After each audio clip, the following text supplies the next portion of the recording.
everyone. Good evening. Thank you for joining us here at the Dark Side in lovely Sarasota, Florida. I think it might rain. I am Paul. This is Eric. Hello. Rose is behind the computer. We've got no Brian this week. He is on vacation, hanging out in a cabin, enjoying life while we're here. Mm-hmm. So, if this is your first time joining us, hit the link below, fill out the info. The sooner you pay the invoice, the sooner we can ship them out. Mm-hmm. As always, we're going to start off with some new releases and then hit the old stuff.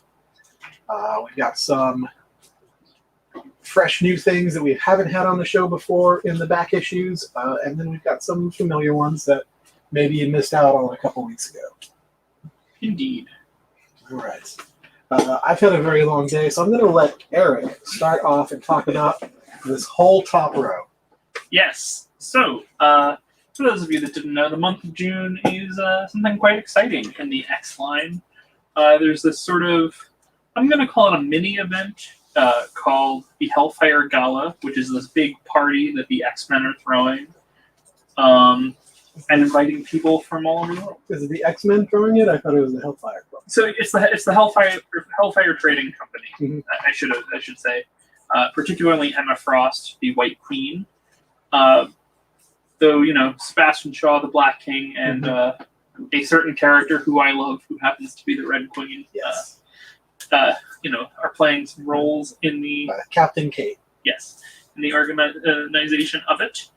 And I've really been enjoying it so far. So, in addition to all the mutants, you have people from throughout the world. You have the Avengers. Mm-hmm. You have the Fantastic Four. So it's not just a mutant exclusive thing. No. So this is sort of like a diplomatic. It's basically like a state party. Basically, this is a state function hosted by the Hellfire Trading Company. Gotcha. Since they are a official body of the Krakoan government. And it's even got some celebrities, apparently. I didn't recognize the cameos, but freaking Eminem is going to be in one of the issues. I don't know which. I can see Rose's face later. Remind me to skip that issue. He will probably have a line of dialogue and a face cameo, and that's it. Yeah. Well, you tell me where it is, and when I buy the trade, I'll skip over it. Like a poster. Uh-huh. So first up, we got Marauders, which is the first part of the crossover.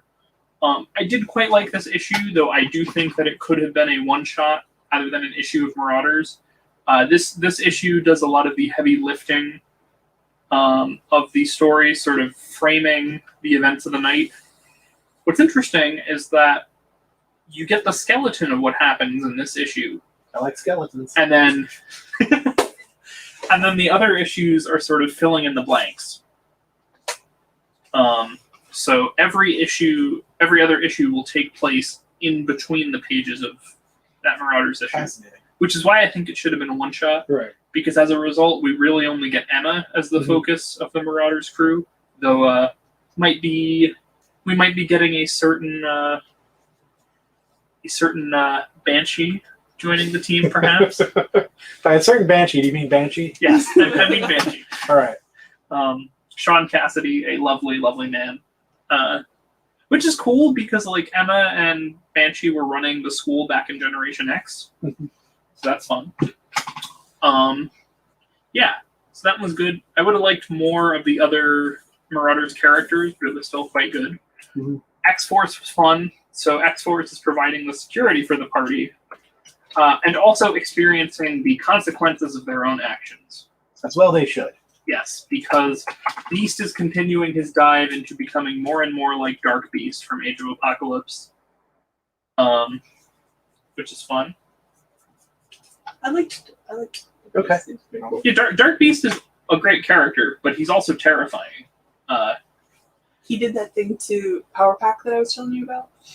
Smoosh him all. Oh, Right, I forgot about that. He just smooshed him. like Play-Doh. And then Bony Play-Doh. I won't spoil who, but there's a popular party crash, or a popular character crashes the party in this issue as well. He was not invited. Deadpool. Was it? Yeah. Yeah. Who would you not invite, and who would show up? Second. That's fair. Oh, Akihiro is great. I love him. He's a You wouldn't want him at a party. Leah Williams has actually done some really good work with him to make him a more likable character. And then the third one is Hellions, which is Mr. Sinister's team. They were not invited to the party, and they decided to come anyways. Well, Havoc and Psylocke were invited. The rest of the team were not. While we're talking about being invited, you want to tell them about the wonderful invitation that you got there that Brian gave you? Yeah, so as part of the the promotional materials for this, stores and some comics creators and also comics journalists were given these cool little mock invitations that look like the invitations from the comic. I forgot to grab one of the variants that have the invitation on the back. But there are variants that, instead of having an ad on the back, have that invitation. That's cool. And it's very cool. It's very sweet. And I have it's even in even the envelope is pretty cool. Yeah. It's got the Hellfire Gala logo. And you should get it framed professionally. So in all the different sections. I saw someone do that. Yeah. I might do that. It's a cool collectible. Yeah, it's very cool. And I was very happy when Paul handed it to me. Brian said you should have this, and I knew immediately what it was. Yes. Speaking of events, and speaking of things I greatly enjoyed. Yes, another Marvel summer event. Yes. This one is much more of an event. I think in total it's 40 parts. It's a lot. It's big. Yeah. According to Charles Soule, though, you can read only what you want to read and be perfectly fine. Just random issues. Yeah. No, but if you're only reading Dr. Aphra... I know what you mean. Okay, gotcha. I know what you mean. But this was great. Boba Fett is not a character I typically super care about, but Charles Soule writes him in a way where I buy into him. Makes him competent, unlike he is in the movies. Not just competent, but he actually has the cool that fans are he's so cool. And when Charles Soule writes him, he is. Also, this brings back an organization and a character from one of the movies, not the movie you're expecting, that I was wow, I didn't care about this at all in the movie, but in the comic, Charles Soule actually managed to make me care about them. So it's fun. I figured out who the reveal doesn't happen until the third to last page. Okay, because I read maybe a third or half of it. Yeah. I didn't get through a lot of books last night because I was very exhausted by the time I got home. So yeah, I am happy to do the heavy lifting since Paul had a very long day yesterday. But this was a great issue. I'm really excited to see where this goes. I really like the alpha issue, and I like where this one was going before I decided to move on to The Nice House on the Lake. Oh, so nice. This is a new book from James Tynion IV. It is another DC attempt at horror. They do horror well. I don't know why they just don't keep one horror brand. I miss Vertigo. But this is preparation for the apocalypse, and it's really, really good. By the end of it, I wanted to keep reading it, and I was exhausted, so... That's fair. I can't say too much about it outside of a group of kind of acquaintances all get invited by a friend of theirs to spend the week at a nice house on the lake. And then by the end of the book, you realize that, oh, he's been planning this. And it's not like a slasher. Like I said, it sounds like a slasher, but it is the prelude to the apocalypse. Oh, fun. And it's pretty fantastic. And it was good. Do you think this is the kind of horror that I can handle? Probably. There's some graphic imagery in it, but it's not grotesque. Okay. It depends on where it goes. James Tynion's a fantastic writer, so he's not going to just throw shock in there. I believe it's a 12-issue series, so this has only been the first chapter, so I don't know where it's going to go. I literally don't know where it's going to go. Fair. Yeah, I mean, this isn't like the other books like that I enjoyed. It's not Red Room. Okay. It's not even Space Bastards. It's very, very good. Glad you enjoyed it. Now tell me about Crush and Lobo. Yeah, Crush and Lobo was very good. So for those of you that don't know, Crush is Lobo's daughter. And this comic is like just her being a disaster of a person, and I love it. It starts with her like fighting some aliens, then causing trouble at her girlfriend's birthday party. It's just a really good time, and it goes to sort of a chance to do more bonding with her father, who she's not very close with. I'm sure she wants to bond with her father.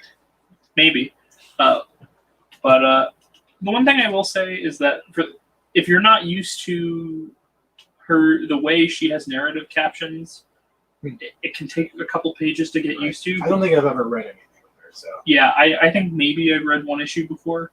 But once you get used to it, it works quite well. Just the first couple of pages took me a second to get into the flow of her narrative captions. But it's Mariko Tamaki who's been doing really good work.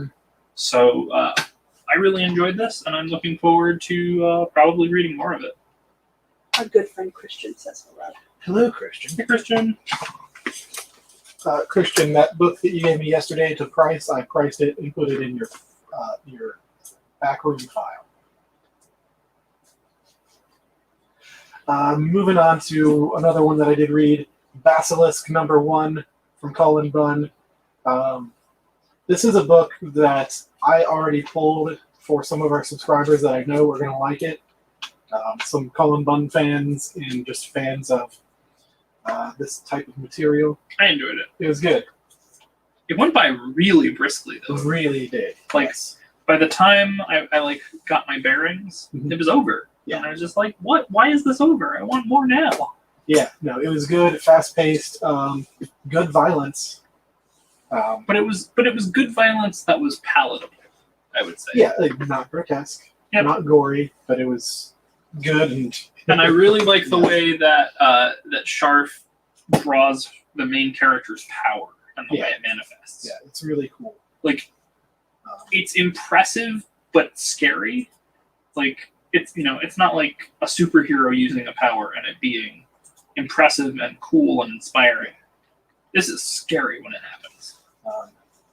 The basic premise is that it starts off, like a few years in the past, and there's just like these random people walk into a town and they just like slaughter people. And then it jumps to the future, and like the main character is a hooded character isolating herself from the world, and then somebody kidnaps her and like, I'm gonna kill you. She's like, blah, blah, blah. It's really good. Next up is Hollow Heart number 4. I didn't get a chance to read it, but I've been loving it. We're going to try to share more titles that come out each week, whether or not we have read them or not, because we bring up a lot of titles and then we just kind of forget about them a couple months later. Hollow Heart, I really have enjoyed thus far. It's a piece of poetry, dark, angry, angsty, optimistic poetry. So early Alan Moore? Yeah. Tell us go on another 3-issue rant about Heroes Reborn. See, this is how Paul gets a brief break. Yes. So the main issue focused on Nighthawk, who is kind of like a weird amalgam of Batman and Spider-Man. Yeah. Because he has Spider-Man's villains. Yeah. Yeah. Like, the other characters have more of an amalgam of who their villains are. It's a mix. But Nighthawk just straight up has Spider-Man's villains. Yeah. And I think it really worked because Jason Aaron plays into some of the more problematic representations of mental health in Batman works while recognizing that they're a problem. Right. He doesn't just play it straight, because the whole point is that these characters are not the heroes they appear to be on the surface, Yeah. which I quite like. Yeah, and I like that he's pretty much like the part where he's like, "This is my therapy." Mhm. Like that's like, yeah, like that's what you want to hear Batman say, Yes. to acknowledge, Yes. but he never does. And it was a great issue. And the backup story I didn't read features that part. this world's Ronin, and I was not expecting who was under that Who mask. is it? What can I say? Well, I want readers to find out, because that's how that backup ends, Mhm. with The reveal. the reveal, and then that person being recruited by the. Hold on, I'm just gonna mute you. Okay. So, in case you missed what he just said, move on. It's John Cena. So next up we have Marvel Double Action, which was very charming and which I really enjoyed. So this is a take on a classic Spider-Man story. I won't say which one because that kind of gives away the whole premise of it, but if you've read the solicitation, you know what it is. So if you want to know that spoiler, just go read the solicits. But Dan Jurgens draws this like he is an artist in the 70s. Flipping through it, I mean, just the cover alone is a throwback, and like the interior art looks like it's 40 years old. Yeah, and the In a good writing, way. it's like the style of 70s Marvel, but with modern sensibilities, Mhm. which I quite enjoyed. And it has the thing that I love from Hyperion and the Imperial Guard, where it has a fake letters column. I just think that's so fun. I mean, they weren't the first to do it. I know, but those are. I'm referencing something else in Heroes Reborn. I think this and Hyperion and the Imperial Guard have been my favorite of the tie-ins so far. Okay. And I love this way more than I expected to. As I've mentioned before, I'm not always the biggest Batman fan, but this story really worked for me. That's cool. So, you like Batman if it's handled well. Yeah. All right, let's hear about American Knights with is he Captain Cage? Captain Commissioner. Luke Cage? Commissioner Luke Cage. That's cool. Yeah, because he's Jim Gordon. He's Jim Gordon, and yeah. This is great. I thought I didn't like it as much as the other one because this was more a gritty, modern style. But it's Paul Grist who wrote The Union, which I really enjoyed. So I'm not surprised that I liked it. So it is Commissioner Luke Cage tracking down a vigilante known as the Saint, who looks suspiciously like a certain, Hornhead from the Marvel Universe. Yeah, it's interesting. It's got sort of police drama with some gang stuff because Turk Barrett is like a big crime lord in this world. And you've also got like Misty Knight and Jessica Jones as some of the officers on the force. Little Jessica Jones. Yes, and Miss Heroes for Hire. fair. I miss Alias. That one's pretty good. I still need to read Pulse. I've heard that it's not as good as Alias, but it's still good. It's more PG-13 than Yeah, that's for sure. Yeah.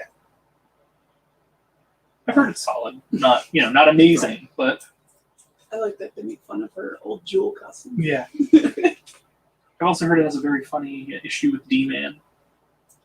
But yeah, I enjoyed this, and one thing I really liked is it plays with the ideas of faith that play into Daredevil, Mhm. and how in this type of world and the types of things The faith that is in this world. yes, Yeah. how that changes, and I thought it was a really good issue. The mystery elements of it are, you're gonna know the answer to the question pretty quickly, but it doesn't change the fact that the journey to how it gets there is really enjoyable and worthwhile, and the reasoning for why that mystery happened. It's a good issue. Cool. I look forward to reading them in trade form. We do have several of them if you guys want to get caught up. Yes. Everfrost. I started to read this one. Again, I was exhausted by the time I got home last night. I really like the artwork. I flipped through. The artwork is really cool. I didn't read it though. Yeah, the art was definitely the highlight of this book for me. The writing was not bad by any means. Can you give us a synopsis? Sure. So, some number of years ago, I think it's said in the book, but I don't remember, a godlike entity's corpse fell from the sky and poisoned the planet and caused a lot of things to turn into ice. And Van, who is the main character, and a monkey-like creature who talks named Eight are trying to save the world. But Van's motivations for being in the place where she is trying to save the world are not necessarily the healthiest, because it's sort of a mix of she's either going to save the world or commit functional suicide by isolation. Is basically the ultimatum she has given herself. Sounds fun. Yeah. I will say, there's this group called the Bloom that show up in the book. Mm-hmm. They were my favorite part, and I was kind of annoyed that they didn't get as much time as I would have liked. And they probably will later on. Issue 2. But there's some good commentary on class in here, too. Swamp Thing number 4. Didn't get a chance to read it, but I know it's good. Yeah. Because there's no way that it isn't. I'm excited to take it home. And This series has been fantastic. And speaking of Ram V, the writer of this, I was telling Paul about this, but they announced that he will be on a book over at Marvel shortly, after the conclusion of Donny Cates' run of Venom. Ram V and Al Ewing will be the new writers of Venom, and I'm very excited. They're two of my favorites. That's a great team up. Randy's doing Many Deaths, right? Yes. Yes. Yeah. Which Rose got caught up on. So good. Yeah, Many Deaths of Layla Starr. So good.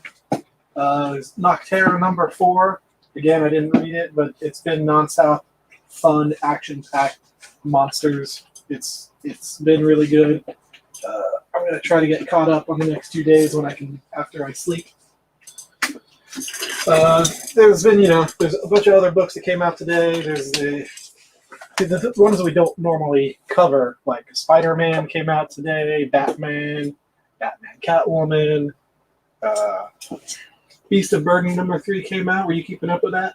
I've only read the first. I didn't get a chance to read this one because I read 10 books last night. Black Cat, which has been good.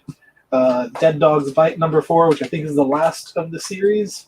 Which this is the first time that I haven't shown it on the show because I really like it, but I didn't get a chance to do it. Green Lantern, Young Hellboy, another one, but this is the first one I didn't pull for the show because if you're not picking it up from my suggestion or just being a Hellboy fan, no, I'm not going to change your mind with issue 4. Yeah. Justice League, which has just dark backups in those. I took it home, but after 10 issues, I had to tap out. I'm like, I cannot read 11. Jenny Zero number 2. I enjoyed the first one. And a new one called Worst Dudes, which I did look at last night, and it's I thought it was going to be more on par with Scumbag and Space Bastards, but it's a lot more cartoony and a lot more immature. It's hard to get more immature. It's not clever. Scumbag. It's not clever. So I mean, I'm sure it works for somebody, but I wasn't feeling it. So yeah, we're gonna try to keep you informed on the new, most of the new books that come out every week. So That's not why people are here. They're here for the next stuff, generally. Thought they were here for me. Yeah. Yep, they're here for Paul and Rose. They're here for what you're about to talk about. Well, before we do that, a couple cool trades that came out this week. There's the Unkindness of Ravens. It's kind of like the Craft and the Crow. It's, gothy teenage girls. Really good stuff. If you've ever been caught in a mosh, you probably want to pick that up. Oh my goodness. Anthrax comic book homage to the album Among the Living. There are I'm going to skip over the musicians and other people and just list off the comic people. Eric Powell. I guess Brian Posehn counts. He writes comics. Yeah. Grant Morrison, Damn. Brian Azzarello, Rick Remender, Diego Rodriguez. And this is just like 3 columns of just people that contributed to this. That's so many. It is. And you can't have this copy, but we have 2 more. This one's mine. Hellboy, The Secret Histories. This is an omnibus that collects Rasputin, The Voice of the Dragon, Sledgehammer 44, and The Visitor, How and Why He Stayed. So, for all of you Mignola heads out there like me, it's a beautiful collection. Mignolites. All right, now, Rose is upset that I put Anthrax. I'm not upset. All right, Don't give Rose I'm not Anthrax. upset. Don't give Rose Anthrax. That's lethal. let's hit some back issues. Let's do that. Don't get everybody to claim. Please say the letter and the Yes. number, Yes. Say the bingo numbers. especially because it'll help me out because it's just me. Go. All right. Ugh. I like this setup of these two, the dichotomy of the two, because you've got Iron Man number 305, which is the second appearance of the Hulkbuster armor. And the cover of this, it's Iron Man, but it's mostly Hulk. We've got that at an 8 for $15. But right next to it, we've got Hulk number 2, graded at an 8. And the cover of that is mainly Iron Man. But you see Red Hulk there in the corner. That's a nice little dichotomy. I did that on purpose. This is an 8, graded for a 20. This is the first in-comics appearance of Red Hulk. Interesting. He was on the cover of issue number 1, and he was advertised in previews, but this is his first in-comics appearance. Neat. Meat indeed. And this is the Thunderbolt Ross version of Red Hulk? Yes. Right? Okay. He was just a fun Deadpool variant. It's Deadpool number 12. Nothing special about it. Graded out of 7 for $15. It's just a cool cover. Very See if cool. you can read that. Hey, look. It's my head.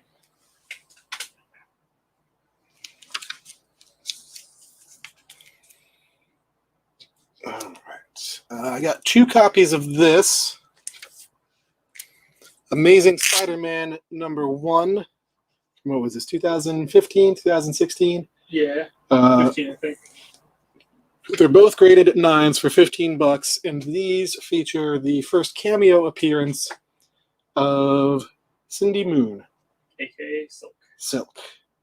I don't know how much of a cameo it is, because apparently it shows her getting bit by the spider. So, sounds like more than a cameo.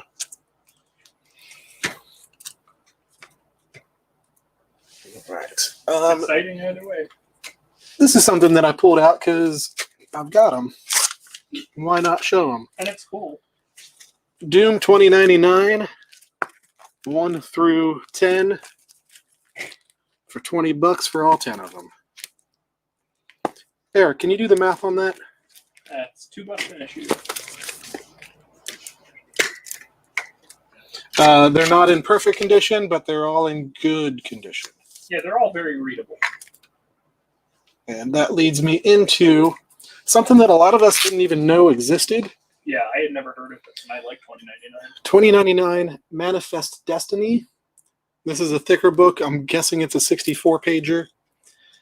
This has the first appearance of Moon Knight 2099, which apparently is a female character. Ooh. That's neat. It also features the origin of the Fantastic Four 2099. We've got that graded at a 9 for $75.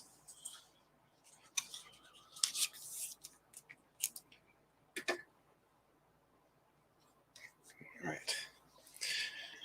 And then moving on down here, we've got Invincible Iron Man number 1. This is the first cover appearance of Riri as Ironheart. Not her first appearance, but her first cover appearance in costume. Graded out of 9 for $20. And likely that Riri stuff's gonna. Oh yeah, I mean they're filming the show right now as we speak. Indeed. I was very excited when I saw you put that one up there. The one. This one? Yeah. Well, this is a second printing, Oh. but being a second printing, I still have it graded at an 8 for $15 because people still want it. It is Man of Steel number 45, first full appearance of Doomsday in his goggles. I love that story. All right, next up we've got X-Men 282. Why is this special, Eric? First appearance of a fellow named Lucas Bishop, who is currently the Red Bishop of the Hellfire Training Company. Which, didn't Kate have to talk him into it? Yes, he was like, no, I don't want to work for the Hellfire Training Company. And I was like, it's me, though. You got that out of 7 for 15. Bishop's Crossing is a good story. This one is most likely only going to go up. Yes. Graded at a 9 for $12. It is Thor number 371, first appearance of Justice Peace of the Time Variance Authority. I really hope that we get a Justice Peace cameo in Loki. Yeah, I don't think he'll be like a major character, but I would be so excited if Justice Peace made like a brief cameo. It would be cool, yeah. I love Judge Dredd knockoffs. The specs coming from that show are going to be wild. Yeah. Yeah. Yeah, I'm trying to keep my eyes open. I'm expecting that every issue of Agent of Asgard is going to go like through the roof because there's speculation that a character who shows up in the trailer is going to be Verity Willis, who is Loki's best friend from the Agent of Asgard series. Right. Verity's great, so. I've got a couple of these. If you guys haven't picked them up yet, I've got 2 at an 8, 1 at a 7. The 7 is $60. The 8 is $70. First appearance of that White Vision. Still available while you can get them at a reasonable price, because, I mean, he still plans on sticking around in the movies. Yes. He's going nowhere.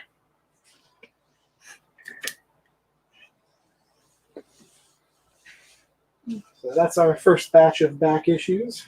Let us know if you have any questions. We'll let that sit for a minute. It's quiet tonight. It is quiet tonight. We could have taken the night off. We could. Oh, so nice. That would have been so nice. Of course, I would have just been in the bathroom. I would be home getting caught up on the comics that I didn't read last night. I'd be home reading Underworld Unleashed. 90s DC event. So that has nothing to do with the Underworld movies? No. I mean, not yet. Oh, that would be wild.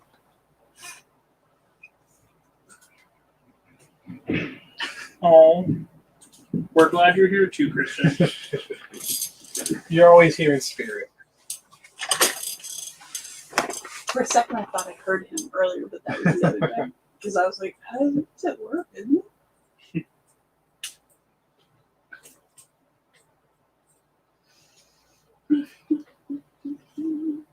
We could just blow through all of these. Like, tap out early. Yeah, I mean, we could.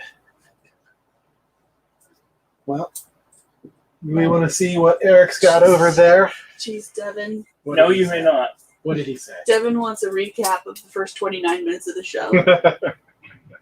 No. Just hit rewind.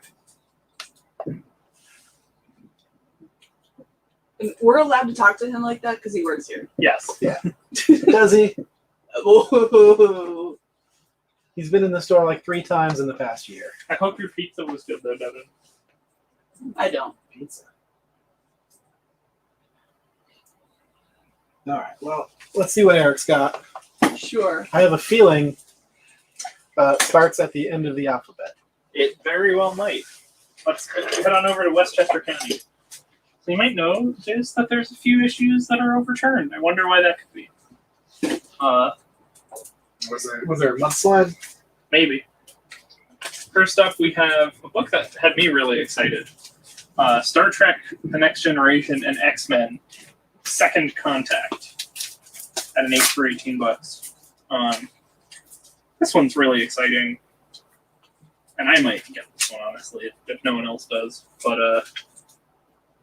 I knew that there was both TNG and TOS crossovers with X-Men, but we only had the TOS one, so this is really cool to see.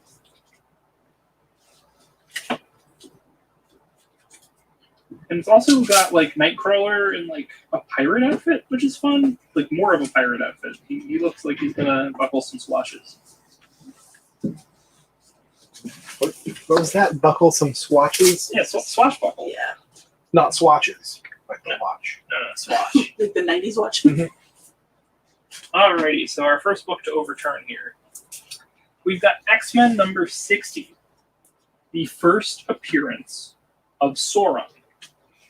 Now, for those of you that don't know, Sauron is a man that turns into a dinosaur. And is famous for, most recently famous at least, from a line in a X-Men and Spider-Man book where he says, I don't want to cure cancer. I want to turn people into dinosaurs. Which is just like the greatest panel of all time. That went around the internet for quite a while. It still does. And we have this at a 5 for $65, which, you know, for a piece of Silver Age comic history is a small price to pay. Speaking of history, this one, some of these aren't labeled with first appearances, but I will talk about them anyways because I know what they are. Speaking of history, next up we have X-Men number 97. This is Claremont's 4th issue, so this is really early in Claremont. Stay back, my fellow X-Men. This is one battle that Cyclops must fight alone. Cyclops versus Havoc in a duel to the death. My brother, my enemy. And this is the first cameo appearance of Empress Lilandra of the Shi'ar Empire. So if you like Shi'ar, if you like Lilandra, Or just empires. yeah, this is a great issue to pick up. And we have it at the 7 for $65. And this is the first appearance that when I saw had me jazzed. I love her. Yeah, she's great. I love Alpha Flight, so this issue had me really excited. You can't stop me, X-Men. Weapon Alpha always gets his man. Wanted Wolverine, dead or alive. So I guess Bon Jovi's about to sing about Wolverine. Yes, on a steel horse. Yeah. This is the first appearance of Vindicator, aka Weapon Alpha, aka Guardian, aka James McDonald Hudson. Yeah, this is really exciting because I love me some Alpha Flight. We have this one at a 7 for $70. And still early in the Claremont run, you know, this is the 15th or 16th issue. Next up is issue 110. This one's less exciting. It's not, you know, a first appearance or anything, but it's still some early Claremont. The name is Warhawk, mutants, and I'm going to slay you with your own danger room. That's not very nice of him. It's not. I agree with you, Eric. And we have this one at a 5 for $15. Cool stuff. All right. This issue features the return of the greatest member of the X-Men of all time, side by side with Sunfire, the guy who loved being on the X-Men so much that he quit, rejoined, and quit again, like 3 times in the same issue. Yes. Because he hates America. Yeah. He hated America. Maybe he doesn't anymore. I'm excited because he's going to be on the new X-Men team. Very fun. And I'm curious if Jerry Dugan is going to make him quit the team, then rejoin, then quit the team. He should. That'd be hilarious. It would be wonderful. Sunfire is like, he's the kind of jerk that you can't help but love. He's not a very nice person, but he's a very fun character. Hmm. And he was the leader of Big Hero 6 originally. I knew that. But they didn't include him in the movie because they didn't want to include any Actual Marvel characters. So all of those were actual Marvel characters from the movie, or in the movie. I never saw it. They just didn't want to include the like vaguely recognizable ones because the movie draws actually from the Claremont miniseries that happened in like 2008, which introduced new characters. Good movie though. Next up, we have X-Men 125, the Mystery of Mural. This 6 for $15. This is the start of the Proteus story, if I'm not mistaken. I think it's this one that's his first appearance. We didn't have the note on it. It's either this one or the next one. Just to be clear, I didn't write the notes this Yes. week on those. Hey! Yes, Rose did great work. It's very legible. But this should be the first appearance of Moira in the Taggart. I Shouldn't it? No, that was No, one. that was a different one. That was one you already grabbed and sold to someone else. Yes, Dang. that was 96. But yeah, this is exciting, and I love this Phoenix Wow. record. Yeah. Yeah. I love the Phoenix We're record. in the Taggart aisle.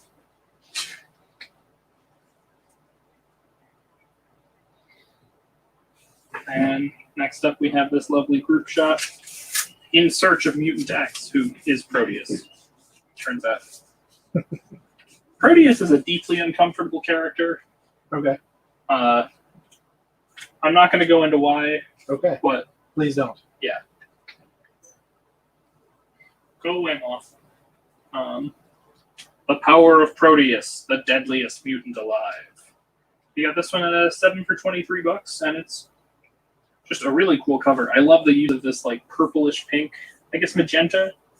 Yeah, it's a magenta.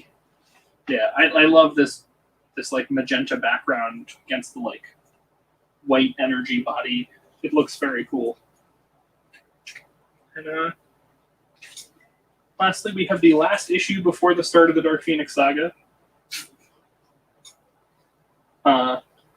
The day reality went wild. I've got Polaris. I like Polaris. She's also going to be on the new X-Men team. Yeah. I always liked Polaris only because back in the day, back in the early 90s, I had her trading card. Aw, Like, I never read her anything. I just thought she was cool with green hair. I love her hair. It's very good. I guess sometimes she's Magneto's daughter. She currently is. Okay. But Scarlet Witch and Quicksilver are not his kids, nor are they mutants. Oh, comics. Make up your mind. They haven't been his kids in like 7 years. I just always really liked the green hair with the captain sleeves. Yeah. Sometimes it gets no. Never mind. It's a different character. But yeah. Next up, we got Uncanny X-Men 156, the 7 for $6, and this is the origin of Corsair. So, if you enjoy a certain mustachioed space pirate who Cyclops figured out he was his kid by growing a mustache, Should be Timothy Dalton. this is a great. I agree. This is a great issue. So we got one more issue and one more reveal. We've had this one on before, but it's super cool. Next up, we have X-Men Annual number 19 at an 8 for $60, and this is debatably the first appearance of Gambit. There's a big controversy about which is which, but this is technically the first appearance of Gambit. Yeah, because this one physically came out first, right? Correct. And then the other X-Men book with him, was supposed to be his first appearance. Was Yeah. a publication mix-up or something. Yeah, Marvel in the late 80s was really tricky sometimes. Which is annoying because this story has never been reprinted. So it's impossible for people to just get to read because this issue is $60 at an 8. Yes. So if you like Gambit, this is a key issue. Or if you like Rachel Summers, this is also a really good issue to have. Or if you just like comics and books. And X-Men. Can you repeat issue numbers for all of them, please? Absolutely. We've got number 60, number 97, number 109, number 110, number 118, number 125, number 126, number 127, number 128, number 156, and annual 14.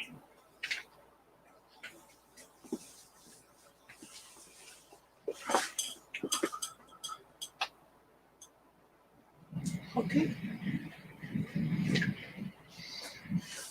All right. A lot of X's. Mm-hmm. This is the first time in a while that I've had like entirely X-Men on my draft. It was exciting. I know I saw a lot of X-Men on Sunday. Mm-hmm. 2 long boxes just full of X-Men. Yeah. Sweet. Lots of X-Men. I guess since we're, pretty slow, do you just want to go ahead and go over your back issues there, your back wall? Since we got the camera on you. Let's do it.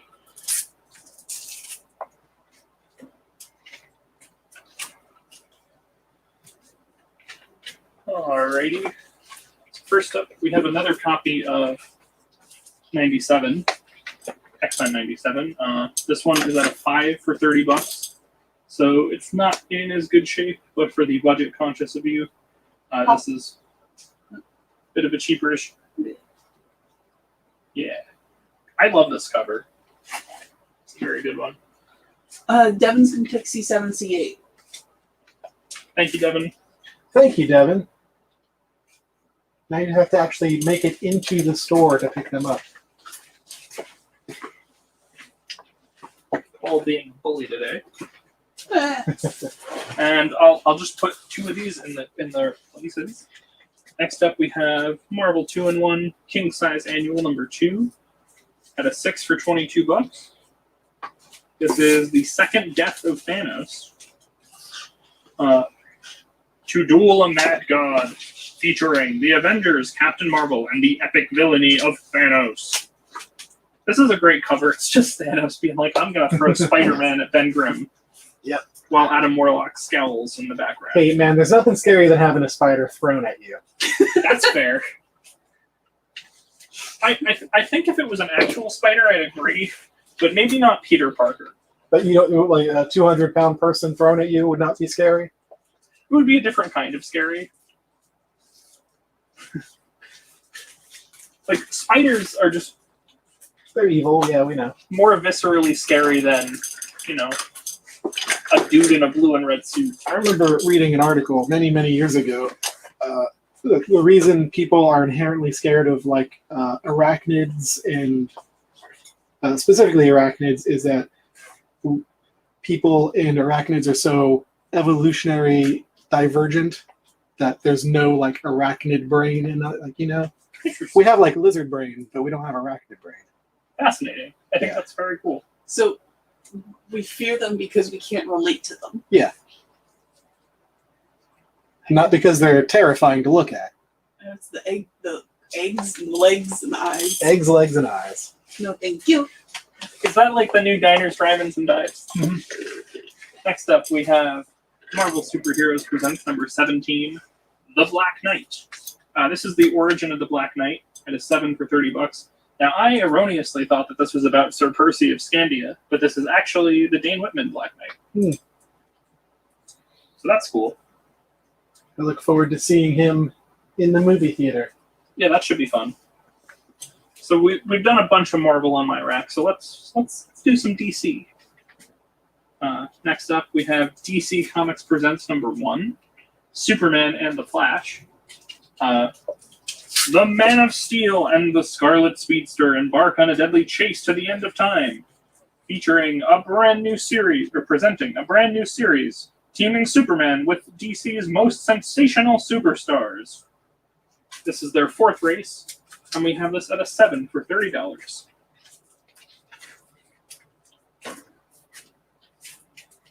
Next up, we have Detective Comics number 470. Batman, you fool! I'm radioactive. You've beaten me, but my deadly touch is killing you. We have this in an 8 for $20, and this is the first appearance of Silver St. Cloud. Yes. Who is like, one of the Batman's great tragic loves. Yes. So if you enjoy tragic romance, Batman, and people with cool names, yes, this is a great issue for you to pick up. I don't understand why they haven't put her in movies yet. Yeah, the only thing she was in that I can remember was a child version of her was in Gotham. Yeah, Gotham doesn't count. That's fair. And lastly for this rack, a book that has me excited. From the pages of Sandman, Lucifer, number 1, from June 2000. At an 8.5 for $30. And this is just the first issue of the series by Mike Carey, Chris Weston, and James Hodgkins. The legendary run of a series. This book is so good.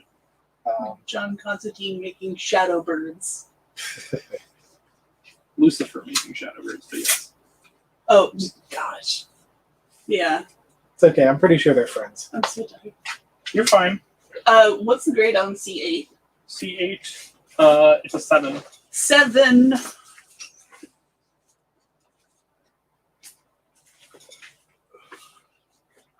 Yeah, I've yet to finish the Carey run of Lucifer, but from the people that I've talked to about the entire run, say it's like the most complete, most like satisfying run of books ever. That's going to shortstop. AKA Lewis Rush.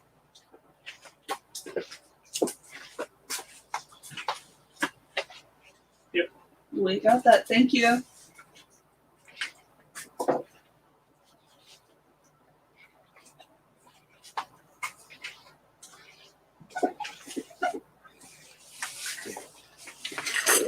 So I keep forgetting because it's coming up out of nowhere. Friday, Sweet Tooth on Netflix. Oh gosh. I'm just going to be on the couch all day, laughing and crying, Well, it's next and week, being right? adventurous. It's next Wednesday, right? What's next Wednesday? Loki, episode 1. I wonder if we have any books relating to that. You never know. Maybe we will. I don't know if we will. I've been busy. Yeah. Okay. All right. So. Let's hit up this next rack, which is just all over the place. Yes, it is. All right, so we're going to start with some monsters. We've got Marvel Spotlight on Werewolf by Night number 3. We had a better copy a few weeks ago that sold. This one's graded at a 3. It's in pretty rough shape, but it's only $16. Second appearance of Werewolf by Night, a.k.a. Jack Russell. It is also the first reference to the Darkhold, which we all know is going to be a major part of the Marvel Universe going forward in the movies and shows. Indeed. $16. And then, keeping it fun, we've got Tomb of Dracula number 16. Can't wait till he's in the cinematic universe. This is the first appearance of Dr. Sun, who was a crazy person. Okay, Fancast. Who would you want to be MCU Dracula? Ooh, I've never thought about that. Let's see. Somebody good, somebody out of left field. Kevin Bacon. No. I initially thought Sam Rockwell, but he's already in Iron Man. I'll get back to you on that. Okay. We got this graded at a 5 for $20. Dr. Sun was a scientist who was obsessed with vampires, trying to recreate it and everything. Then he later put his brain into a robot. As one does. Mm-hmm. That's my retirement plan. All right, next up, if you are a fan of Garth Ennis's The Boys. Shortstop said Robert Pattinson. That would be Yes. fun, actually. If you are a fan of The Boys, we've got Garth Ennis's, Amanda Connors, and Jimmy Palmiotti's The Pro. This is just a one-shot, short little graphic novel. It's something. It is something. It's super violent. It's super vulgar. It is a prostitute that has superpowers, and it it's not for everybody. Devin said that he was looking at old Dragon Con photos and he saw a pro cosplayer. That's hilarious. Oof. That's oof, awesome. oof. This is in beautiful shape. I've got it at a 9 for $25 for the Ennis Completionist. But the hardcover trade paperback of that goes for like $200. Crazy. All right. Fantastic Four number 122, graded out of 5 for $30. Just a fun issue featuring Galactus and Silver Surfer. Who doesn't love Galactus and Silver Surfer? Probably the people, the planets that they go to. Yeah, that's fair. $30, graded out of 5. We need to do a show of just covers with roller coasters on them. That would be fun. Mm-hmm.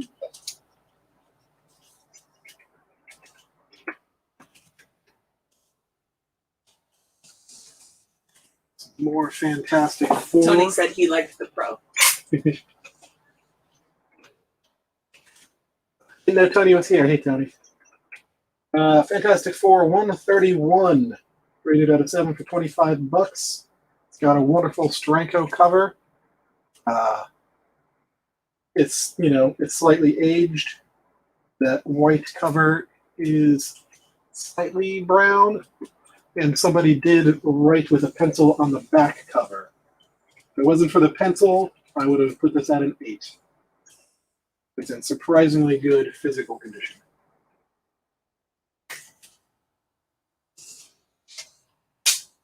Fantastic Four 132, graded at a 6 for $18. First full appearance of Omega the Ultimate, my favorite name.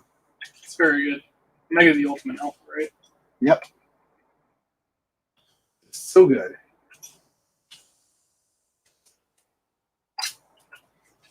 I still think that the wrestler Kenny Omega needs to dress up as him. That'd be good. And I know Christian was excited about this one. G.I. Joe number 32, graded at a 7 for $25. First appearance, most importantly, of Lady J. Also of Blowtorch and Ripcord. It's in really good shape. It's hard to find G.I. Joes in good shape because those little boys would just read the hell out of them. Mm-hmm.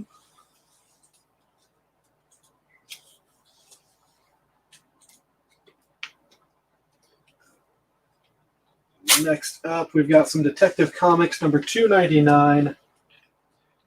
I just love these alien creatures.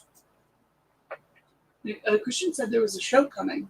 Yep, he's going to know more about it than I do. I don't know if is it specifically just a Lady J show or got this Detective Comics 299 graded out of 3 for $23. I think this was 1960.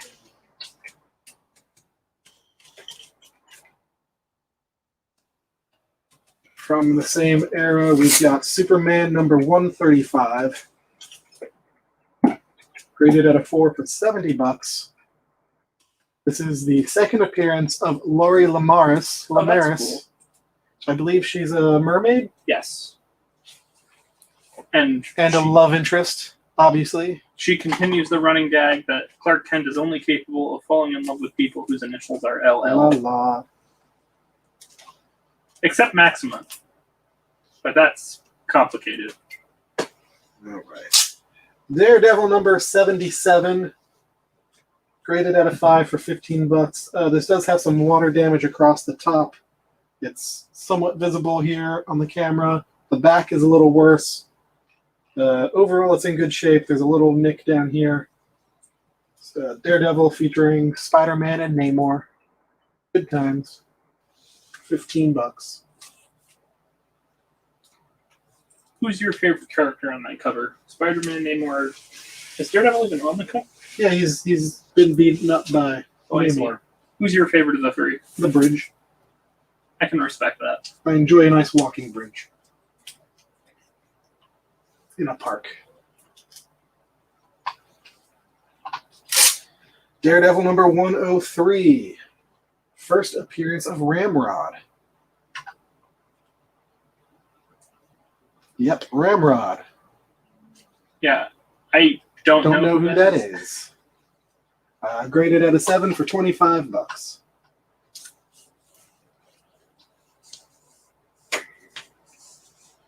And finally over here, this is Eric's favorite on this one. Yeah, this one. Amazing Spider-Man 289, graded at a 9 for $25. This is part of the really complicated Hobgoblin saga where the writer switched in the middle of the story. It was originally going to be revealed to be Roderick Burgess.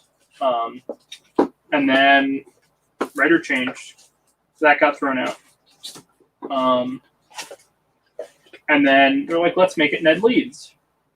And then another writer didn't know that Ned Leeds was going to be revealed as the Hobgoblin and kills him in another book. Yes, the Spider-Man Wolverine one-shot, which we've had on the show a couple times. And then in this issue, he gets revealed as the Hobgoblin. Look, there he is. Posthumously. $25 for a high grade. I genuinely love comic continuity nightmares. All right, so we're going to do my back wall. Or as I call it, the Christian Fabe wall. Yes. All for Christian. Though he already owns them. Punisher kills the Marvel Universe. First printing, graded at a 7 for $25. I may have to buy this myself because I've never had the chance to read it. Fair.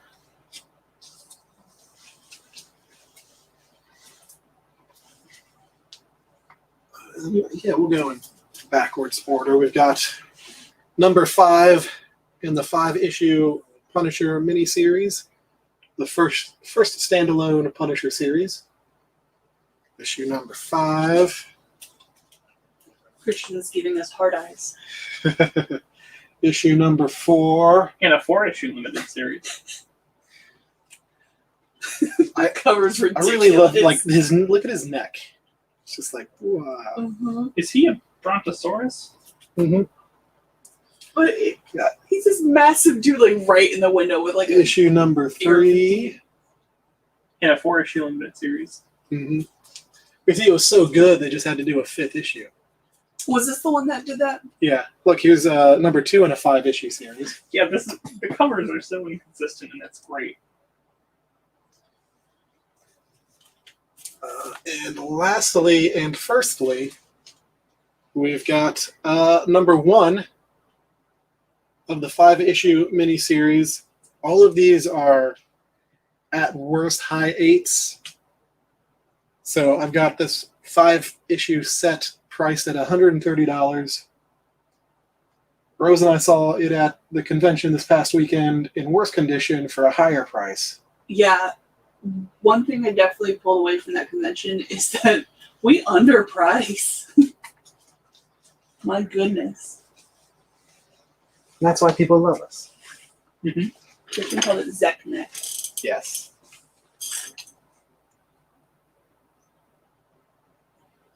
Yeah, I almost got swindled out of some stuff, and I'm glad. I didn't. And, jumped the gun on a couple of those. Yeah, like the Squirrel Girl. The squirrel. Like that's a good one to have, but Yeah. It just the shape that it was in. I was like, yeah. No, the price they had that at was like a near mint price. And it was not near mint. no, it was not.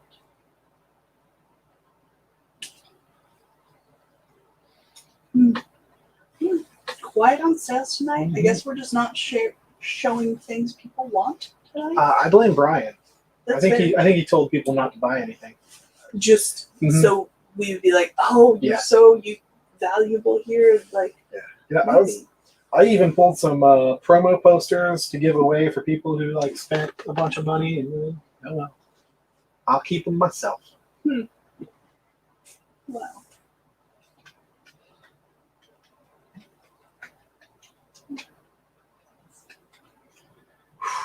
Yeah, sweet tooth.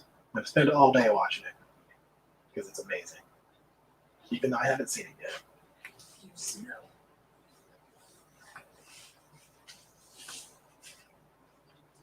On Friday, I'll be watching the finale of Critical Role because they just announced that it's 7 hours. Oh my Nice. lord. Yep. 7 hours of watching people play D&D. Yep. Is it like unedited? Yeah, it used to be live until COVID. Okay. But yeah, it's unedited. Okay. How much is the Harley book that came out today? Devin wants to know. The Harley book? Are you talking about the Batman variant cover? Or the trade, perhaps. Yeah, where the black, white, and red trade paperback.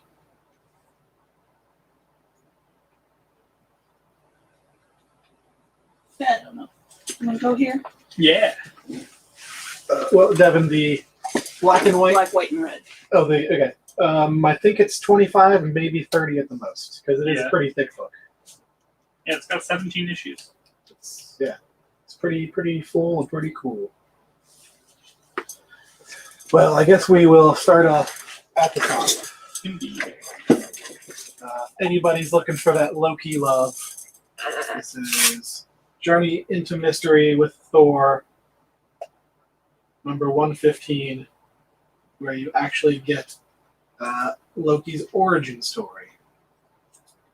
Only about 20 issues after he first appears. Indeed. That's graded out of 7. It's in wonderful shape, considering. It's $150.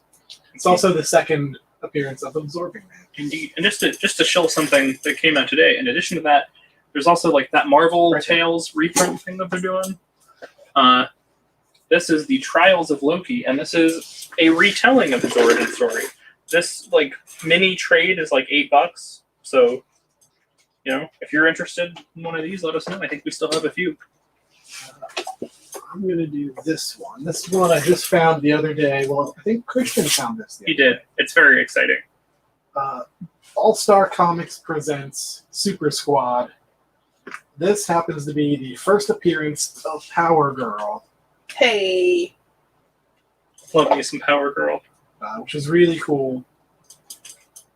There's a chunk missing right there, and there's some stainage across the bottom. It's not too noticeable. I've got that graded out of 4 for $125. First Power Girl. There she is. Very cool. And of course, we'll let Eric talk about the next one. Yeah, last up here we got New Mutants, Marvel graphic novel number 4, at an 8.5 for $130. This is the first appearance of Sunspot, Cannonball, Mirage, and Wolfsbane. Not Karma though; she had shown up before this. But this is a classic graphic novel and a classic story with Chris Claremont on writing and Bob McLeod on art. And for any ex-collector, this is a key item. And again, that's one that is never going to go down in price. Agreed. Got a batch of, we got a bunch of Tales of Suspense down here on the bottom, but we've got a Tales to Astonish right here. Issue is at 62. First appearance and origin of the leader. Big head. Yes. Him and Hector Hammond should have like tea, and if they ever do another crossover comic, I just want the two of them to hang out. It's graded out of 5 for $50. You gonna hit over there? Yeah. Next up we have Superman's Girlfriend Lois Lane number 17 at a 4 for $45. And this is the second Brainiac. Such a weird place to have him in his second appearance, isn't it? It's just very weird, but cool.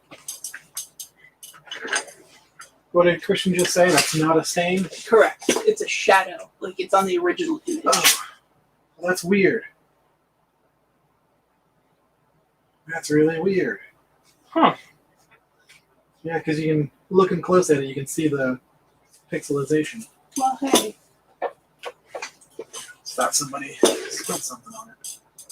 All right, well, that should probably go up in price then. Because part of that 4 rating was that. Good to know. Fantastic Four number 25, graded at the high number of 2. This is the first time the Hulk battles the Thing.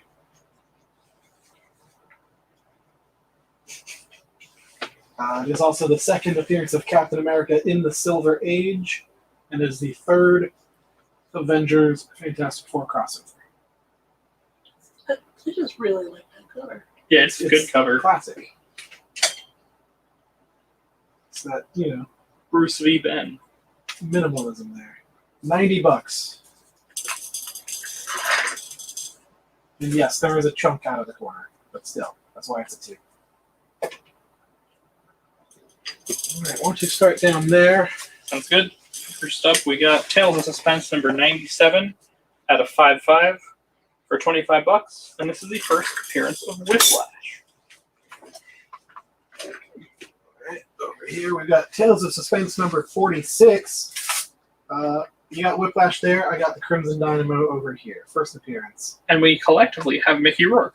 Yes, which we don't want. Unless it's the wrestler, in which case we do want. I still don't want it. You didn't like that movie? Oh, I like the movie. I just don't want Mickey Rourke. Oh, okay. This does have a rip right through it, right into Tony Stark's face. It's graded out of 3, still at a value of $75. Indeed.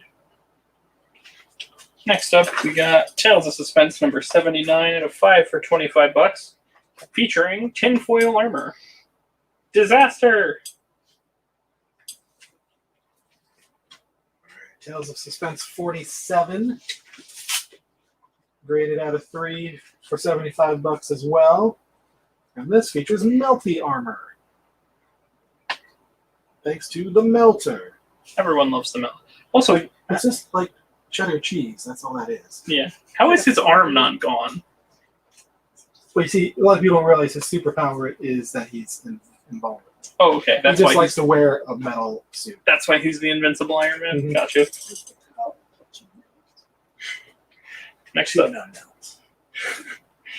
Next up, we've got Tales of Suspense number 58, featuring the power of Iron Man. See our mighty Golden Avenger in mortal combat with Captain America. So they fight. This is what inspired Civil War. This Yes. right here, Yeah. out of 3 for $70. Right. Tales of Suspense 53.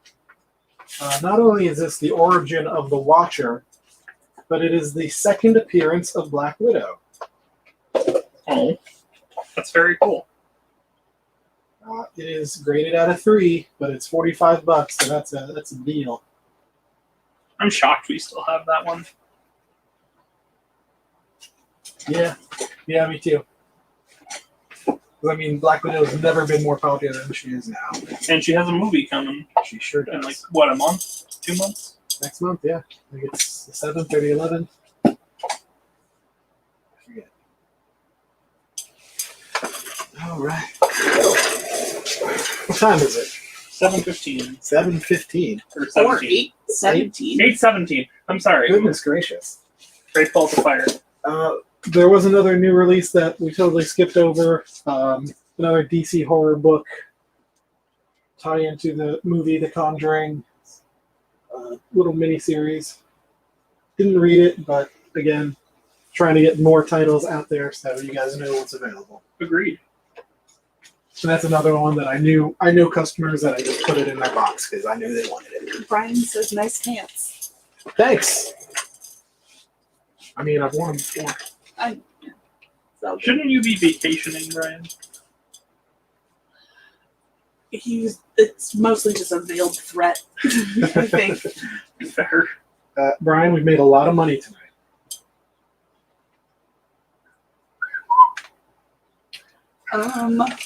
Those are some of our books. Mm-hmm. Let's show you all of our books. Like that. I think this Journey into Mystery is going to go straight into the CGC box That seems reasonable. because at the condition it's in, like it's so like we can't not get it graded. I agree. Unless someone buys it. Yes.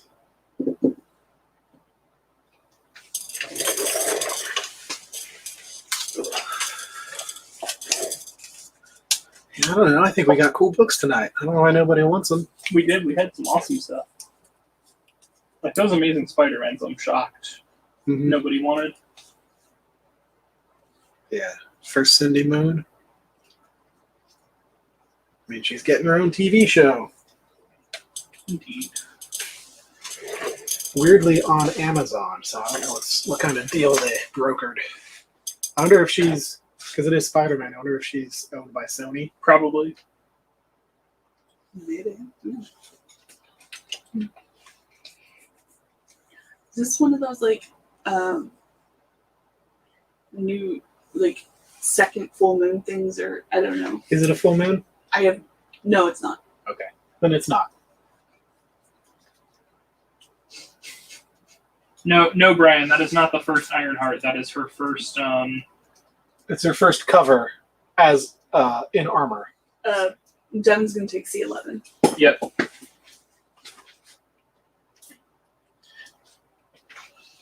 Most of the people watching are just employees. Yeah. They could have, just come into work today You and got spot stuff. Devin, Brian, Christian, Uh-huh. Danielle Erickson. is Oh, on. hey, Danielle. Yeah. Hey, Danny. Huh.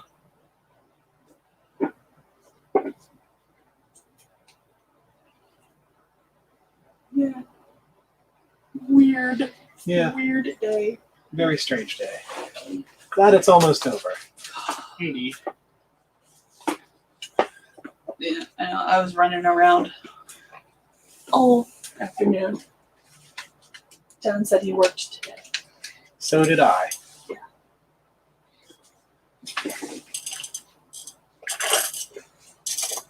We put together a new Pride Month end cap. A lot of good titles on there if you're in the shop. Mm-hmm. Yep, I added some stuff. Paul added some stuff. I made the signs. Rose made the signs, and they're wonderful. They're very. Having signs is important. Thank you, Rose. It's fine. I mean it. It's important. And Christian says he is working. Yes. Hmm. Yeah. What an uneventful evening. Yeah, I don't know if there's anything else we want to feature. I mean, we've got our backup books, so we can just keep talking. I mean, yeah, we got 9 minutes. Let's keep talking. Let's see. Anything either of you hope happens in Loki? Entertainment. Okay. Any characters? Any permanently murdering Loki? Like, I'd be happy with that, honestly. I love Loki, but MCU Loki chews too much scenery. Well, don't you think he would do that in the comics as well? Yeah, fair. Okay, Brian's leaving. Good night. Bye, Brian. Bye, Brian. First, Bill Foster. Sure. Or Bill Foster as Giant Man? I don't know. First up, we got Avengers number 32 at a 4 for $25. This is the first appearance of Bill Foster and the first Sons of the Serpent. So this is a classic issue, especially if you enjoyed Ant-Man and the Wasp. This is super important. Next up is number 35, so only 3 issues later. The first appearance of Roy Thomas in the comics. No. It's If you could have seen me, I was like, what? no, it's the first issue that Roy Thomas wrote. I was just trolling Paul to see how long it would take for him to say something. Don't dare miss the big change in Goliath. This was one of many books that Roy Thomas had to take over writing duties from Stan Lee because Stan Lee was writing too many books. I think at this point he was writing like 15. He was the Charles Soule of his day.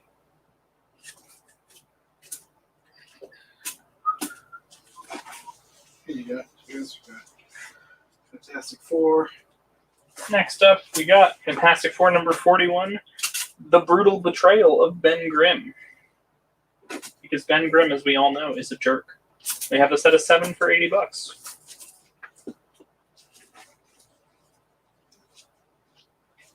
Ooh, we got a cool cover. We got Invincible Iron Man number 14. The Night Phantom Walks at an 8 for $38. I love that he looks kind of like Negative Man from Doom Patrol, except he's not Negative Man from Doom Patrol. It's just very cool.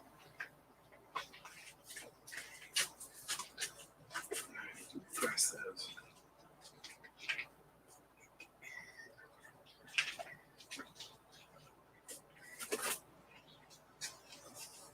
Next up, we've got a book that I'm surprised Paul hasn't bought by now. The Silver Surfer number 8 at a 4 for $20, and this is the third appearance of Mephisto. So if you like Mephisto, like Paul likes Mephisto, you should buy this book.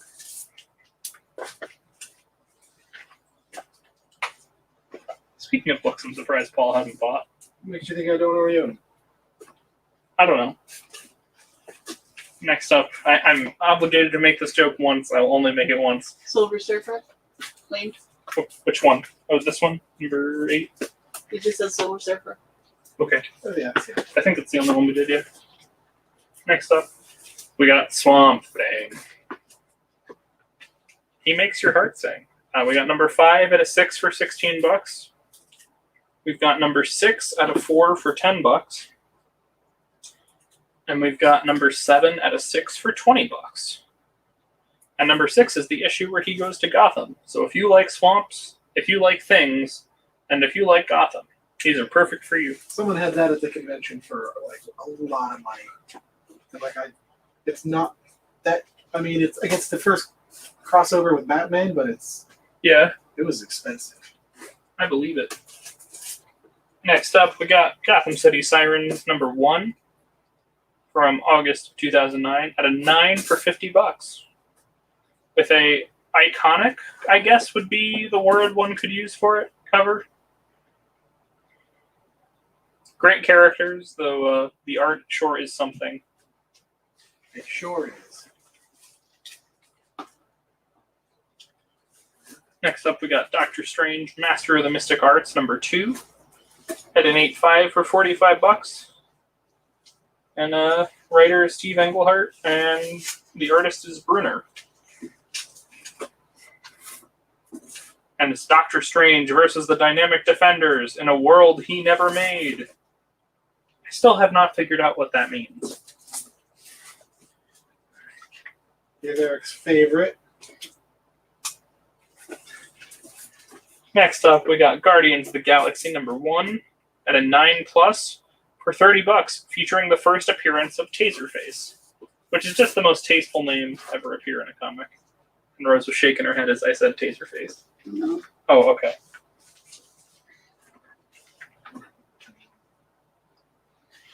Last one before it becomes Captain America. Yeah. And lastly, we have Tales of Suspense number 99, featuring Iron Man and Captain America, the last Tales of Suspense before it becomes Captain America at number 100 at a 6 for $20. Everyone's favorite He-Man character. Indeed. We've got Fantastic Four 62 at a 7 for $45, which is the first appearance of Blastar. And one shall save him. All right, I think it's about time, so I'm going to close up with Detective Comics 471, the first modern age appearance of Hugo Strange, tearing off his flesh. Blah! 8.5 for $30. It's in beautiful condition. You got what I need. Nope. And you say he's just not a Biz Markie fan? Not from you. So we're gonna call it a night. Thanks for tuning in. Thanks for padding our paychecks Yeah. just for time. We get a sad reaction from John Eisen, and I hope the sad is because he couldn't join us.